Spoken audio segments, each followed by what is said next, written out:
Yesterday, I mentioned that I was the last thing between you and your lunch.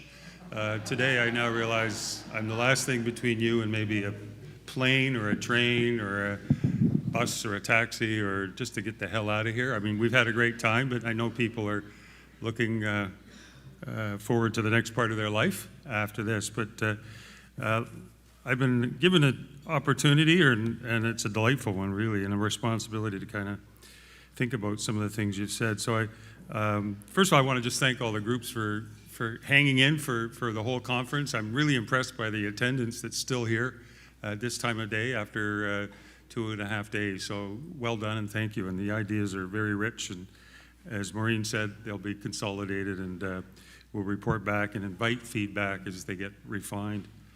I wanted to start off just by addressing the very first top question about key players, because it ran through all of your remarks, not just today, but all the other speakers.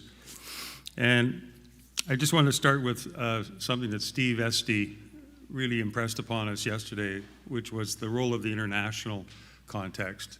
It's often we can look down into our own bulrushes and our own sort of field or backyard into what we need to think about. But as Steve pointed out in, I thought, a very neat little case study of kind of a new dynamic and a new set of processes and structures and players on the international stage that have real implications for Canada and for all the players within the Canadian context. It also makes me think of the need to continue to look at comparative international experiences and what other countries are doing. Because a lot of these debates about whether we have quotas or wage subsidies or ramp up employment equity initiatives or how management and union collective committees work or employer forums across different countries, there's a lot of rich experience in a number of other, particularly European countries. But the Australians are doing interesting things. New Zealand, some countries much smaller than us and not as rich as us are doing some innovations, partly because they have to. Necessity being the mother of invention and the mother of innovation. And then we have our own players within the country, certainly the governments, and they will continue. And someone made a reference to the dark decade that we just came through earlier today. But I think we've had what I call sometimes the deficit generation. From about the 1980s onwards, Canadians were told we were broke, governments were too big, we were overtaxed, and we needed to cut back programs. And in fact, there was almost a moral narrative there that we'd been bad people. We hadn't been really good citizens because we had expected too much of our public domain, of our community, our common political systems. And so the students I teach grew up in what I call the deficit generation. Deficit financially, deficit socially, deficit in terms of their abilities were portrayed as limitations and defects. And is it any wonder voter turnout has plummeted in the last generation and the alienation, the disconnect? Well, we were told 2 years ago that sunny ways were coming back. And we had a minister here today who said things that I've not heard a federal minister say in a long, long time. And so there's an opportunity to look at a renewed role and leadership by governments. And in this country, that has to involve the government of Canada. But of course, territorial governments, provincial governments, municipal, Indigenous governments. And let's not forget the reconciliation journey that we're on.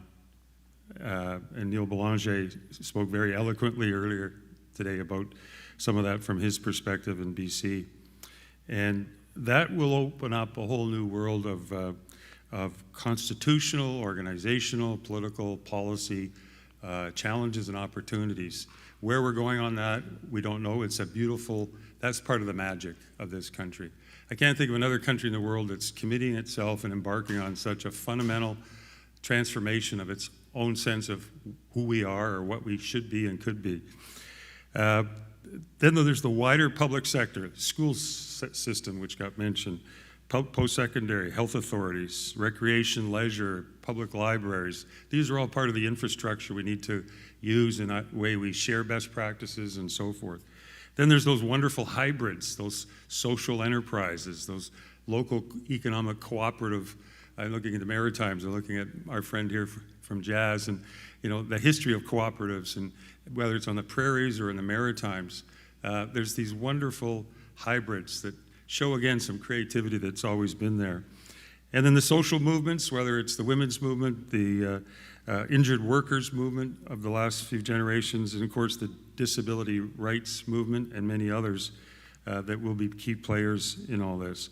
And then the more conventional or traditional nonprofit and voluntary sector agencies. So we don't lack for players that we need to identify. The challenge will be who can and should be in what rooms, when, talking about what. But another message I just heard, and we heard it over the last 2 or 3 days, if I can speak quickly to the first question around the pillars, was this idea of nothing about us without us. And that was a slogan that came out of the disability rights movement in the 1970s internationally, and it's still a really good shorthand expression. I also heard the phrase over here, another good one, real jobs, real pay for real jobs is another cry of the disability movement often. But when I think of the pillars, I think, of course, and many of you express this, what are the underlying guiding principles of whatever the strategy or strategy should be? So nothing about us without us is fundamental. The idea of better research or data, evidence, a sense of shared and collective responsibility, and one that I often hear when I work with my colleagues in the movement, let's create no new barriers as we innovate. Let's do no harm as we move forward. That's easy to say, but we need to really pay attention to that in the details as we move forward, particularly over a long term. And the beauty of a multi-year or 3, 5, 10, 15-year strategy is if you've got goals and you've got timelines and a schedule that's been collectively talked about, people then will buy into a vision where they may not see immediate gains for their particular corner in the short term, but they see it as a shared commitment in the medium term. Or they realize that there's more pressing, urgent needs at the moment or a crisis that needs to be addressed in the short term, and they're willing to say and be able to sell it politically back to their own membership or their movement. You know what? Our turn is in there. We are in this. We help formulate this. Be patient. Be an ally. Let's work together. We've been really good at having governments in the past divide us and fragment us and pit groups against each other, whether it's through funding strategies, directly or inadvertently. Another question I have around this first big question is, this is one strategy, and how will it articulate with others? Someone already mentioned we've had lots of strategies in this country. And we will continue to have groups that will call for a national autism strategy or a national this strategy or a national that strategy. And the risk is that we continue to reinforce disease-based or condition-based or impairment-oriented policy frameworks and not go to more of a cross-disability, more comprehensive, inclusive approach. Having said that, there still will be things like the new national housing strategy that the Prime Minister just announced, a 10-year, upwards of $40 billion, very ambitious commitment. How will a new national strategy on employment for Canadians with disabilities that we'd like to move forward on, how will that articulate with other pre-existing strategies so that they work together in harmony? I'm reminded of the In Unison document that was a federal provincial territory, seeing a few smiles, a little nostalgic moment here, from the late 90s. The last time we sort of talked about a national strategy, and In Unison, I don't think they used the word pillars, Marie, maybe it was blocks, building blocks, I think. There was 3. It was income, supports, and employment under the umbrella of full citizenship. That came out of, I think, the Andy Scott Task Force report of 1996, which came out of some earlier discussions. But that really informed the In Unison documents, which still really is the most recent existing federal strategy document that we have. It's 1999. It was slightly updated a year or 2 later. But some of that language is still pretty damn good. Now, the only thing that's sort of superseded it now is the UN Convention, which is a more fulsome, ambitious document. So I would just remind us that when we don't need to reinvent some of the pillars. They're there, they're honorable, still meaningful commitments. Dust it off if you can find it on the web. It's a hard document to locate readily, but in unison. The second question, interfaces of programs and disincentives. I'm going to speak about this one in terms of the question of barriers that came up again and again over the last couple of days. Attitudinal barriers came up regularly, and that's always a frequent one. But I heard people talk about stigma. We need to address that. Fear and mistrust. I heard more of that than if you'd asked me what I was expecting to hear over these last few days, I wouldn't have predicted as much attention to that as I've heard. But so it's both sort of enlightening but also disturbing. But the myths and the attitudes about incapacity, people again and again said, do not equate disability to mean unemployability or incapacity. And those are those attitudinal barriers. There's been financial barriers mentioned, knowledge gaps, so I'm pleased to hear about a lot about the importance of research. Policies and programs as barriers in themselves, how they work. And that's, I guess, what this question's trying to get at around interfaces. And so whether that's looking at earnings exemptions, provisions of automatic reinstatement where someone leaves a program, they give work a try, but if in 6 months, 12 months, 24 months out, a new condition emerges or an old previous condition flares up again and you need to drop out of work, you automatically are re-entitled. We've done that for some programs in this country, but not for most. And again, if you want an incentive to say, we want to encourage you to try that world of work, but if it doesn't work out for whatever reason, the program's here, you don't have to go back to the end of the queue and reapply and go through all that nonsense you went through the first time. We'll give you an automatic reinstatement. There's a lot that can be done there on other issues. Let me go through, because the timekeeper's keeping an eye on me too. Funding strategies, question number 3. Here, in my own province, we have a new organization called Board Voice, and it's an association of community social service agencies, dozens of them now, and we're trying to engage on a sector-to-sector relationship with the government of BC. So the provincial public sector and the community social service and health sector of the province. And one of the things we're wanting to talk about is a multi-year predictable block funding between the province with a guaranteed revenue source, either off the provincial sales tax or our gaming commission money, which is very lucrative in BC. It's well over $1.5 billion a year that we raise out of BC Lottery. And have a conversation as the province relates to school boards and hospitals and others of a rolling 3-year predictable funding envelope for the sector. Where that will go, stay tuned. But that's where we're trying to raise our vision around what that might look like. Some of that funding, some of the old issues. Restore funding for core activities of agencies. Do not just fund agencies on a project-by-project basis. The people clapping are the ones who've had to lay off staff, reduce hours, move their location from one part of town to a crappier building because the rent's cheaper. We need to reinvest in the infrastructure of community agencies, and that includes core funding. We also then, on top of that, need to put in money for helping organizations who want to be early adopters of innovation and modernization. The agencies that are locked into sheltered workshops, segregated day programming, pseudo-fake work projects, and have boards of directors and executive directors with the courage to say, this is not working. We need to do better, we can do better, but they need help. And so I think that's important on number 3. Number 4, on navigation and portability. There I'll just talk about, I thought there were some great ideas there. I would just mention one in particular, maybe I'll come to that. I'll save that one for the end. Employers needs to learn.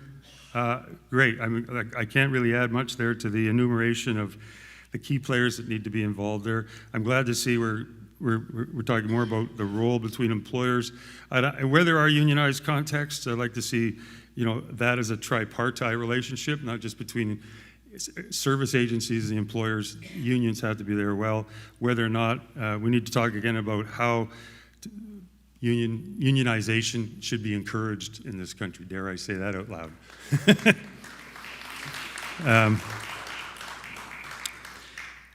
Best practices, great. I think we had 4 tables. As Maureen said, she loved that. She obviously was recruiting additional tables, I think, as she went around the room.